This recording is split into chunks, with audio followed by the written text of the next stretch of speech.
นับแต่มือเปิดนำไส้รถไฟลาวจีนมาฮอดปัจจุบันเห็นได้ว่ามีผลสำเร็จที่พ้นเด่นหลายด้านซึ่งสามารถดึงดูดนักท่องเที่ยวเข้ามาสาธารณรัฐประชาธิปไตยประชาชนลาวได้ทั้งหมด 12.5 ล้านคนสร้างรายรับเงินตราต่างประเทศได้ 2.6 ตื้อดอลลาร์สหายเล็กไหลศรีวิไลกรรมการศูนย์กลางภาครัฐมนตรีกระทรวงโยธาธิการและขนส่งได้ให้สัมภาษณ์เกี่ยวกับผลสำเร็จของเวียกงานรถไฟลาวจีนตลอดระยะ 4 ปีผ่านมาว่านับแต่มือเปิดนำไส้รถไฟลาวจีนในวันที่ 3 ธันวาคม 2021มาฮอดปัจจุบันเห็นว่ามีผลสำเร็จที่พ้นเด่นหลายด้านเช่นการเปลี่ยนแปลงยุทธศาสตร์เปลี่ยนจากประเทศที่บ่มีทางออกสู่ทะเลมาเป็นประเทศเสื่อมโจทย์เสื่อมโยงอย่างเป็นทางการซึ่งเป็นประวัติศาสตร์หน้าใหม่ของสาธารณรัฐประชาธิปไตยประชาชนลาว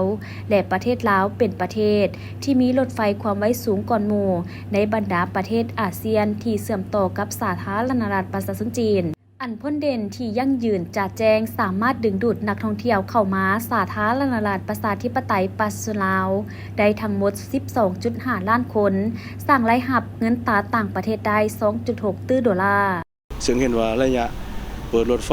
ลาวจีนนี้นับแต่วันที่ 3 ธันวาคม ปี 2021มาฮอดปีนี้ก็ครบรอบ4 ปีพอดี 4 ปีเต็มเห็นว่าระยะเปิดทวิตก็เป็นการเปิดสังกัดใหม่จากประเทศที่แลนด์ล็อกเป็นประเทศแลนด์ลิงมีทางออกเชื่อมโยงเชื่อมจอดอย่างเป็นทางการเป็นประวัติศาสตร์หน้าใหม่ของสปป.ลาวหลายประเทศอาเซียนก็อิจฉาว่าเฮานี่มีรถไฟความไวสูงก่อนหมู่ในบรรดาประเทศอาเซียนแต่เชื่อมจอดกับสปป.จีนอีกอันนี้เป็นอันพ้นเด่นของพวกเฮาซึ่งอันพ้นเด่นที่ยั่งยืนเนี่ยจ้าแจ้งแม่นสามารถกระตุกสูงอยู่ดึงดูดนักท่องเที่ยวเข้ามาเที่ยวสปป.ลาวเฮาได้ทั้งหมดอยู่12.5 ล้านคน12.5 ล้านคนแต่เป็นส่วนหนึ่งซึ่งประกอบส่วนสร้างรายรับให้แก่ดึงดูดเงินตราต่างประเทศได้ 2.6 ตื้อดอลลาร์อันนี้เป็นนักท่องเที่ยวสากลสามารถประคับประคองแก้ปัญหาแก้ไขเศรษฐกิจโดยเฉพาะปัญหาความยุ่งยากทางด้านเศรษฐกิจการเงินเป็นเฮาก็สามารถผ่านพาไปโดยดีอันพ้นเด่นอีกอันนึงก็เป็นกระบวนการขนส่งที่พวกเฮาผ่านมาขนส่งผ่านหลายขอหลายขัน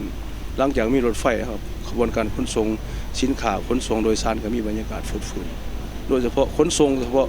พอเส้นทางรถไฟลาวจีนเวียงจันทน์คุนหมิงมัน1,000 กว่ากิโลเมตรเฉพาะอยู่ลาวมี422 กิโลเมตรใน422 กิโลเมตรนี่ขนส่งผู้โดยสารมาฮอด4 ปีมาได้12 ล้านคนขนส่งสินค้าได้16 ล้านตันต่อมาฮอดปัจจุบันและในแนวทางเวียงจันทน์คุนหมิงนี่ขนส่งผู้โดยสารได้62 ล้านคนเนาะแล้วขนส่งสินค้าได้72 ล้านตันพอมันอยู่แล้วเดียวกันเด้อยู่เบื้องจีนนะเส้นทางก็ห้องซื้อแบบมัน1,000 กิโลเมตรเวียงจันทน์คุนหมิงนี่สามารถบริการผู้โดยสารสินค้าอันพ้นเด่นให้ซื้อเฮาเข้าใจที่ว่าเอาไปยังเฮาว่าอยู่ลาวเฉพาะ400 กิโลนี่แม่นเท่าไหร่12 ล้านคนเนาะแล้วก็ขนส่งสินค้าได้16 ล้านตันในระยะ4 ปีผ่านมาแต่เชื่อมโยงอยู่แล้วรวมนี่1,000 กิโลเมตรที่ว่าผู้โดยสารนี่62 ล้านคน